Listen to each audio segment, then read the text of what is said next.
Uh, when they played Here We Go Round the Mulberry Bush, a big mulberry tree grew up as they danced, and the children gave a shriek of delight and picked the ripe red mulberries to eat. You never knew what was going to happen next, but you might be sure it was something exciting.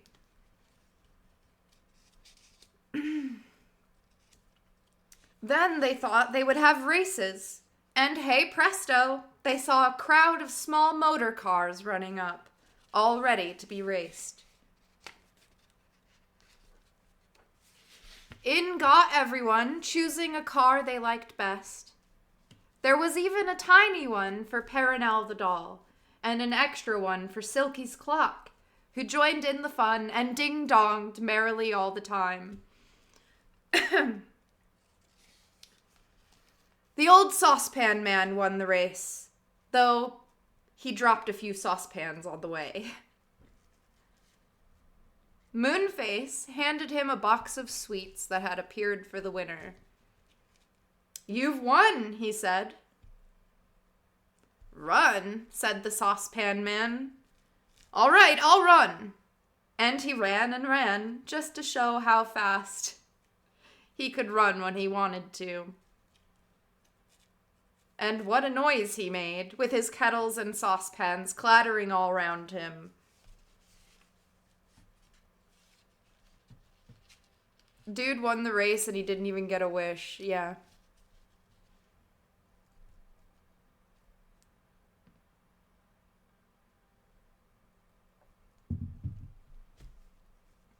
And then they made him do laps. Stannington, thank you. Oh, and MK Masta, I'm sorry. Thank you for 16 months, 22 minutes ago. And happy birthday to you.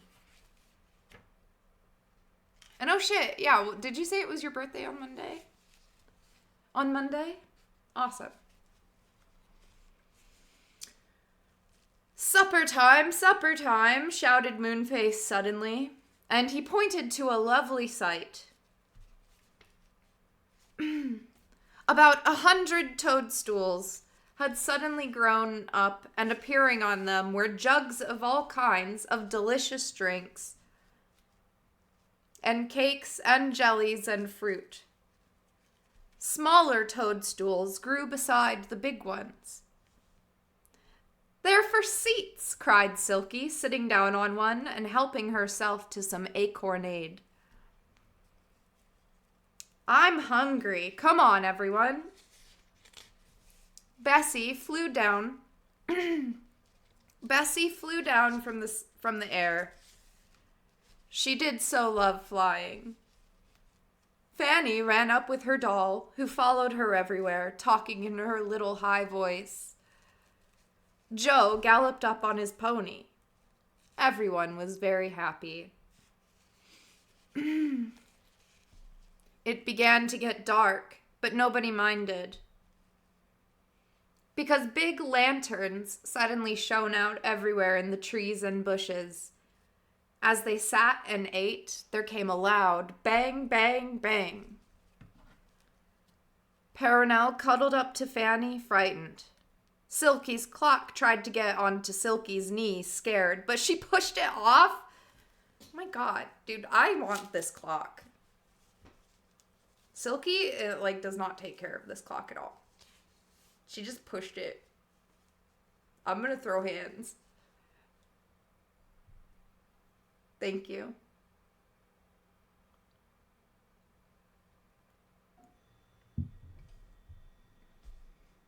Yeah, totally.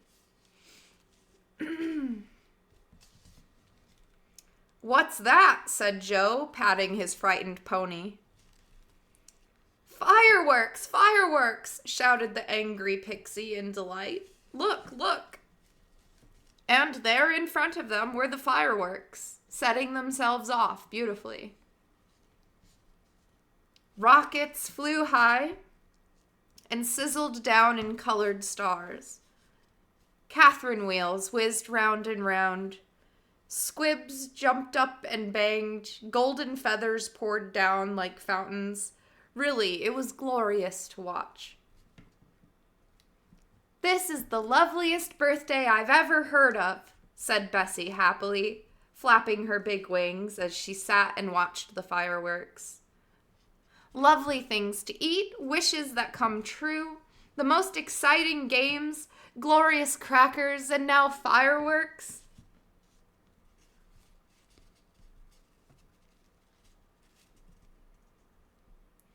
"We have to go home at midnight," said Moonface, pushing away Silky's clock, which was trying to sit on his toadstool with him.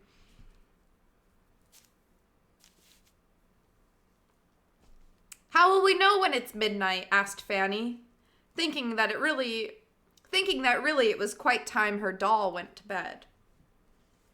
"How shall we know when it's midnight?" Well, they knew all right, because when midnight came, Silky's clock stood up straight and struck loudly 12 times.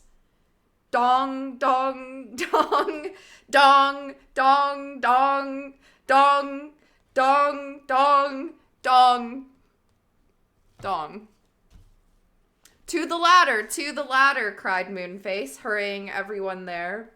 "The birthday band will soon be on the move."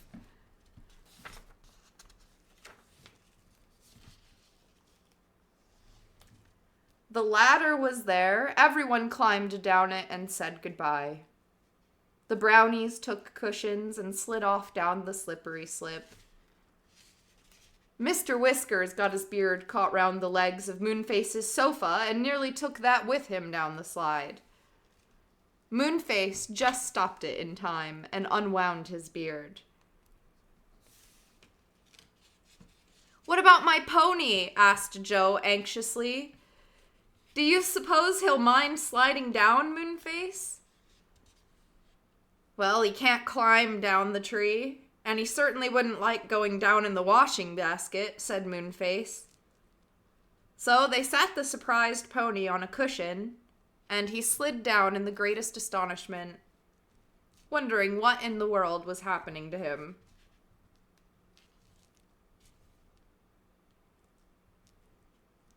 Fanny excuse me. Fanny slid down with her sleepy doll on her knee. Bessie carefully took off her wings and folded them up. She didn't mean to have them spoilt.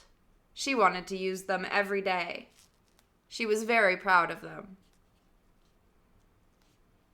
The pony arrived on the cushion of moss quite safely. Joe mounted him. It was dark in the wood, but the moon was just rising, and they would be able to see their way home quite well. "Goodbye," called Moonface from the top of the tree. "We've had a lovely time." "Goodbye," called Silky. "Ding dong," said her clock sleepily. "Take care of yourselves," shouted What's-His-Name. Moonface pressed his squeaker loudly, and then giggled to hear the saucepan man call, "Puss, puss, puss, wherever is that cat?" Oh my god, how many embarrassing words can they make me read? Slishy sloshy, slishy sloshy. Good gracious, was Dame Washalot doing her washing already? Joe dodged away on his pony, and the girls ran from the tree. Damn, dude, they're not all gonna get on the pony. He's like, "See you girls at home." And the girls ran from the tree. Oh, they're dodging. I got it. Mr. Whiskers got the water all over him, for he was standing nearby, and he was most disgusted. "Come on, girls," said Joe, laughing. "We really must go home. We shall never wake up in the morning." So they went home once more, through the Enchanted Wood, with the moon shining pale and cold between the trees. "Whoosh, whoosh, whoosh," whispered the leaves. Joe put his pony into the field outside the cottage. Fanny undressed Perenelle and put her into her doll's bed. Bessie put her wings carefully in a drawer. They all undressed and got sleepily into bed. "Good night," they said. "What a lovely day it's been. We are lucky to live near the Enchanted Wood." They were, weren't they? Perhaps they will have more adventures one day. But now we must say goodbye to them and leave them fast asleep, dreaming of the land of birthdays and all the lovely things that happened there. The end. The Enchanted Wood. Thank you.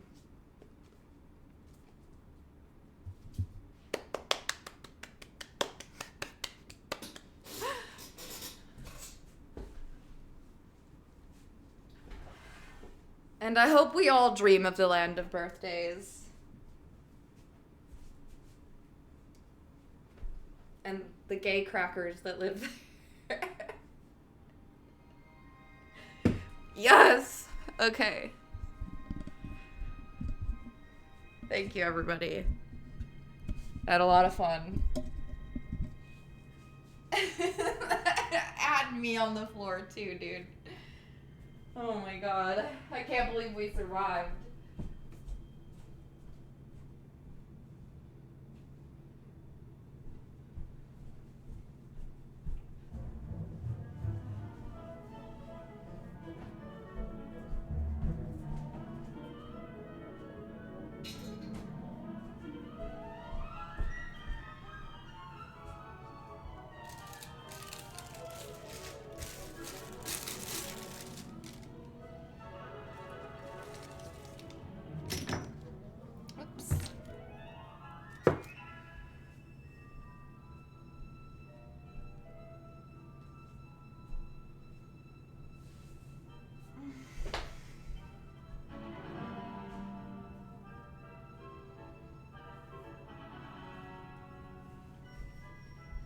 And another book down for the book.